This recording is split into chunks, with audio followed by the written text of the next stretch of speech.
Forecast First, sponsored by Auto Owners Insurance. Simple human sense.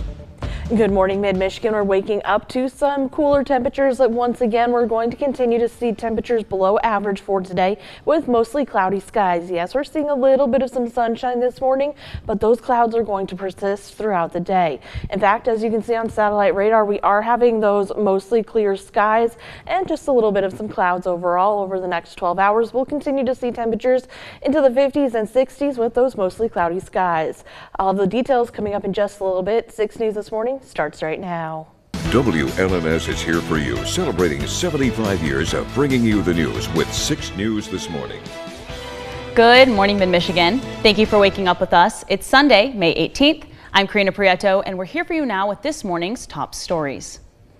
Well, Michigan is on pace for a record-setting year of tornadoes. Crews continue to clean up after a rash of severe storms over the last few days, and Zach Prees is here for you now in studio with more. Zach? Karina, Michigan is on pace to shatter its 30-year average of 13 tornadoes a year, with a whopping 24 already this year alone in 2025, and that's according to the National Weather Service. The annual record for tornadoes in Michigan, dating all the way back to 1950, is 40 tornadoes. On Saturday, the National Weather Service confirmed that 3 more tornadoes had touched down in Michigan on Friday, and that brought the total to 6 in the state from the recent severe storms alone. The weather even led Allegan County to declare a state of emergency, and officials say the declaration will allow for a swifter response and quicker cleanup. Now, unfortunately, Michigan isn't the only state that's been getting slammed with severe weather recently. An even worse storm system slammed through much of the Midwest and the South, killing at least 26 people and injuring others. Kentucky was hit the hardest, with Kentucky's governor reporting 18 deaths in his state alone, and still others in critical condition. The storm also killed 7 people in Missouri and caused tornadoes as far north as Wisconsin. Now, power restoration efforts are continuing all across Michigan today, as DTE now reports that more than 99% of customers have power, while Consumers says about 96% of their customers are back on the grid. Back to you. Thank you for that information, Zach. And staying in Michigan, the state is projected to lose 13,000 jobs over the next 5 years due to tariffs on cars, steel, and aluminum. That's according to a new report released this weekend by the University of Michigan. The report was shared during a presentation to lawmakers that helps the state set budget expectations for tax revenue. The experts went on to say tariffs could bring more auto jobs back to Michigan in the long term, but it would involve a rocky transition period. Overall, job growth remains healthy across sectors like hospitality, education, and government, and the state will grow by a modest 1.3% even with the tariffs in place. We are already seeing jobs and people moving back into Michigan. The state's population grew for the second year in a row, according to census data, and the growth in cities like Grand Rapids and Detroit is outpacing the rest of the country. The shopping giant Walmart is also warning about the effects of tariffs on prices for American families. But over the weekend, the White House shot back with a warning of its own. Trump took to Truth Social, telling his followers Walmart made, quote, billions of dollars last year, and with profits that high, Walmart and other companies like it should, quote, eat the tariffs. But the company says there's a limit to what they can take. Walmart estimates a car seat that costs $350 today will be priced closer to $450 once the tariffs kick in. Trump's message ended by saying, quote, I will be watching, and so will the customers.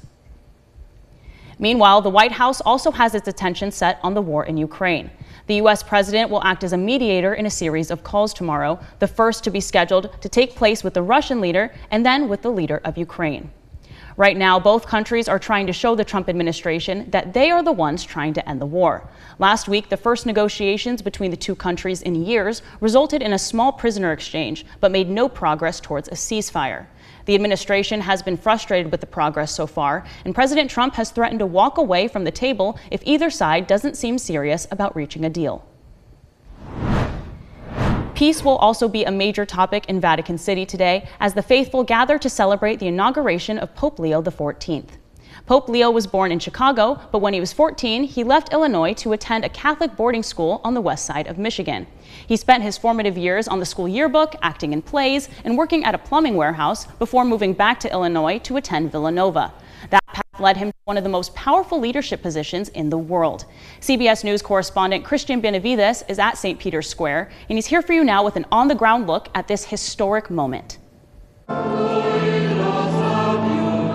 The faithful packed St. Peter's Square in Vatican City Sunday for the inaugural Mass of Pope Leo XIV, the 267th leader of the Catholic Church.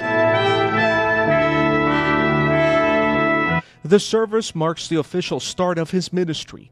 The first ever American pope toured the crowd in his popemobile, saying hello to pilgrims who gathered from around the world. Leo prayed in front of St. Peter's tomb before Mass began.